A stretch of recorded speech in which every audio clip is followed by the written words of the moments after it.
Catherine sat on the edge of her bed, tears rolling down her cheeks. It was a quiet, warm African night, and the only sound was her muffled sobbing. "God, I feel cheated," she cried. "My husband doesn't satisfy me in bed. His preck is too small."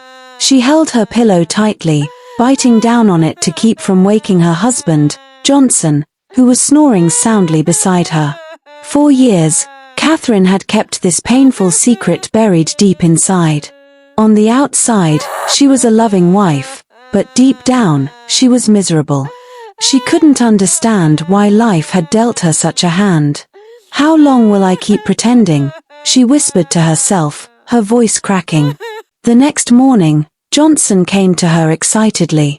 "Love, meet David," he said, pointing at the tall, muscular man standing at the gate. "He's our new bodyguard. He'll stay in the small room by the gate and help clean the compound and run errands." David, with broad shoulders and strong arms that gleamed in the sun, bowed respectfully. His shirt clung tightly to his chest, and Catherine couldn't help but notice how his trousers hinted at something significant. Her breath hitched, and she stared at him longer than she should have. "Love." Johnson's voice broke her daze. "I said, what do you think?" "Oh, welcome, David," Catherine stammered, trying to compose herself. But deep inside, something had shifted. As the days went by, Catherine found herself watching David more often. She noticed how his muscles flexed as he washed the car, how his deep voice echoed when he greeted her, and how his eyes seemed to linger on her for just a second longer than normal. One afternoon, Catherine decided to test the waters. "David," she called softly, standing at the kitchen door. "Could you help me move some boxes from the storeroom?" "Yes, madam," David replied, his deep voice making her heart race. As they worked in the cramped space, their hands brushed. Catherine felt a spark, but just as she was about to lean closer, Johnson walked in. "Ah, you're here. David, when you're done, come and help me outside," Johnson said, oblivious to the tension in the room. Catherine sighed in frustration. Catherine's thoughts became consumed by David. She began plotting ways to be alone with him. Catherine woke up that morning with a plan. She needed a way to get closer to David, and this time, she wasn't going to let Johnson ruin it. She carefully picked out her outfit, a simple, flowing dress that hugged her figure just enough to catch attention.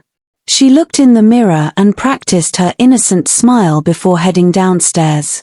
At breakfast, she fiddled with her favorite gold necklace, pretending to adjust it while eyeing David sweeping the compound through the window. This should work, she thought. After breakfast, Catherine strolled into the living room, where Johnson was seated, reading the newspaper. She casually stood near the dining table and began playing with her necklace again. With a subtle tug, she broke the clasp, and the necklace fell to the ground with a light clink. "Oh no! My necklace!" she exclaimed, crouching down dramatically. She crawled under the dining table, pretending to search for it. "David," she called out, her voice soft but urgent. David appeared in the doorway, his tall frame casting a shadow over the room. "Madam, you called me?" "Yes, please," she said, her voice sweet. "My necklace slipped under the table, and I can't seem to find it. Could you help me?" David hesitated for a moment but nodded. "Yes, madam." He crouched down and began searching under the table. Catherine, still on all fours, positioned herself close to him, pretending to look for the necklace as well. Her hand brushed against his accidentally, and she gasped softly. "Oh, sorry," she said, her face flushed. David simply nodded, his focus on the task. But Catherine wasn't done. "You know," she began, her voice low, "this necklace means a lot to me. Johnson gave it to me on our wedding day." She paused, her tone becoming softer. "It's the only piece of jewelry that holds real value to me." David looked up briefly, his expression unreadable. "We'll find it, madam," he said. As they continued searching, Catherine shifted her position slightly, causing her dress to slide up her leg just enough to reveal her smooth, dark skin. She pretended not to notice as she leaned closer to David.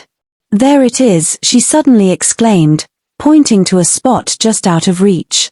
The necklace had somehow ended up near one of the table legs. David reached for it, his strong arms stretching as he retrieved the delicate piece of gold. When he handed it to her, their fingers touched briefly. Catherine felt a jolt of electricity and held his gaze for a moment longer than necessary. "Thank you, David," she said softly, her voice almost a whisper. "You're welcome, madam," he replied, standing up quickly and stepping back. But just as Catherine was about to say something else, Johnson walked into the room. "What's going on here?" he asked, looking between the two of them. "Oh, nothing," Catherine said quickly, standing up and brushing her dress down. "I just dropped my necklace, and David was kind enough to help me find it." Johnson's eyes narrowed slightly as he looked at Catherine, then at David. "I'm all right," he said, his tone neutral. David bowed slightly and excused himself, leaving Catherine standing there, her heart racing. She had come so close, but once again, Johnson's untimely appearance had ruined everything. As she watched David walk away, she clenched the necklace in her hand, a determined glint in her eyes. "Next time," she thought, "I'll make sure there are no interruptions." Catherine woke up the next morning with renewed determination. She had already begun to feel a shift in her plans. If one opportunity failed, she would create another. That day, Johnson had a business meeting in town, and she saw it as the perfect moment to try something new. After breakfast, she called David, who was washing the car in the compound. His shirt was damp with sweat, clinging to his muscular frame. She paused at the door, observing him for a moment before stepping forward. "David," she said, her voice light and friendly, "could you come inside for a moment?" David wiped his hands on a rag and followed her to the living room. "Yes, madam. I need to go to the market," she began, sitting down and crossing her legs deliberately. "Johnson usually drives me, but he's busy. Could you take me instead?" David hesitated for a moment, then nodded. "Of course, madam. Let me finish up here, and I'll bring the car around." 30 minutes later, they were driving through the dusty streets toward the bustling local market. Catherine sat in the front passenger seat, her eyes occasionally darting toward David's hands on the steering wheel. She couldn't help but notice how strong they looked, veins slightly visible under his dark skin. "Do you have a family, David?" she asked suddenly, breaking the silence. David glanced at her briefly before answering. "No, madam. Not yet." "That's surprising," she said, tilting her head. "A man like you must have plenty of women chasing after him." David smiled politely but didn't respond. Catherine leaned back in her seat, pretending to adjust her dress, which rode up her thighs slightly. When they arrived at the market, Catherine insisted that David accompany her as she shopped. "I'll need help carrying everything," she said, smiling. The market was crowded and noisy, with vendors shouting and bargaining with customers. Catherine deliberately moved slowly, occasionally brushing against David as they walked through the narrow paths between stalls. At one point, she stopped at a fabric stall and picked up a vibrant Ankara cloth. "What do you think of this?" she asked, holding it up against herself. "It's nice, madam," David said, keeping his eyes on the ground. "You're not even looking," Catherine teased, stepping closer to him. "Do you think it would suit me?" David looked up, his expression serious.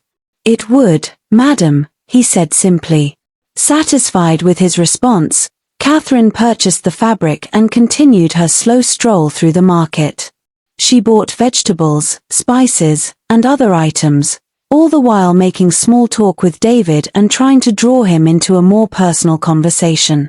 Finally, as they were walking back to the car, Catherine saw a quiet corner near a fruit stall.